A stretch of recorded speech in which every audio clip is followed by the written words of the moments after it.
So Manulife's out with a report, and it provides insights on preparation for a 100-year lifespan and a better 40-year retirement. So some big numbers here, but we are living for a long time. Let's get more from Julie Seberras, Head of Wealth Planning and Practice Management at Manulife Wealth. It is incredible, isn't it? You could be in retirement for longer than you were working. Absolutely, because our working age tends to be around 35, 40 years. And so if you're living for 40 years after that, that is essentially as long as your working years. And so not only is it the financial side of things, but we really also need to be thinking about the qualitative side of things. So what is your identity in retirement? What is your purpose? What are your social connections? Sometimes we see certain professions, a lot of their identity is wrapped up in that profession. And once you retire from that profession, now who are you and what is your new identity? So it's the financial and sort of the qualitative side of things too that we need to be looking at for that 40-year time horizon.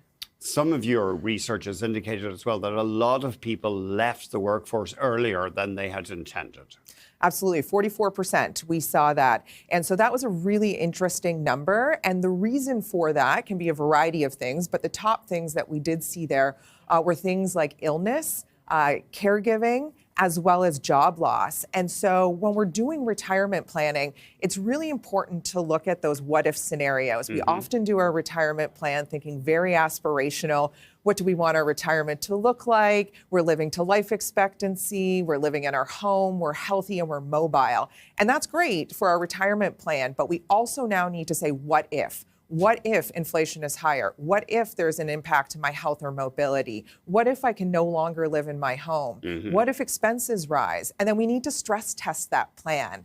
And when it comes to things like illness, which was one of the top reasons, maybe we look at things such as disability or critical illness insurance to provide a little bit of that income replacement so that if you do experience that illness, you don't need to tap into your retirement savings, hopefully, to bridge that gap. Because we know that if you retire a little bit earlier, chances are you're going to have to reduce your retirement income expectations in order to make that happen. Right. So Gen Z, you're finding, are the most worried here or feel the least secure?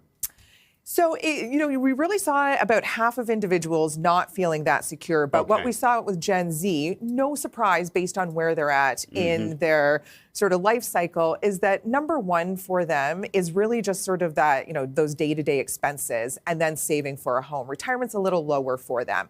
But consistently from sort of millennial, Gen X, and baby boomer, saving for retirement is the number one thing that they're focused on. And, some sort of in better position than others. What was a little surprising to me is that what we saw with the Gen Xers, so this is going to be your individuals who are 44 to 58, about 1/3 of them have less than $50,000 saved for retirement. So less than 50. Less than 50,000, 1/3 of them. So again, this is the age group of 44 to 57. Some of these are really on that cusp of retirement and close to that age where we were seeing that people were retiring early.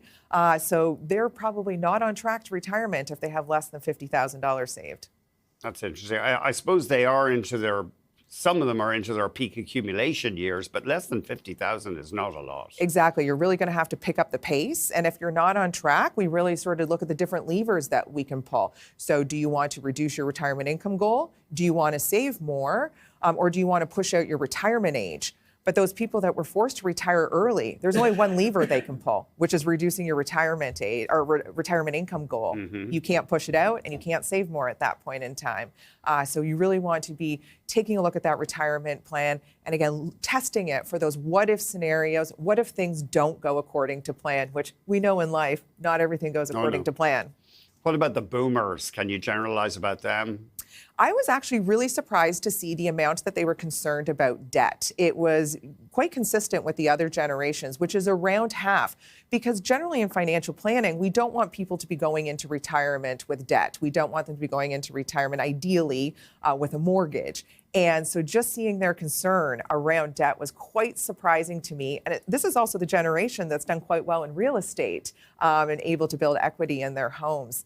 So that part was surprising to me. Julie, thank you very much indeed. Thank you. Julie Seberras is with Manulife. She is Head of Wealth Planning and Practice Management. Always great hearing from you, Julie.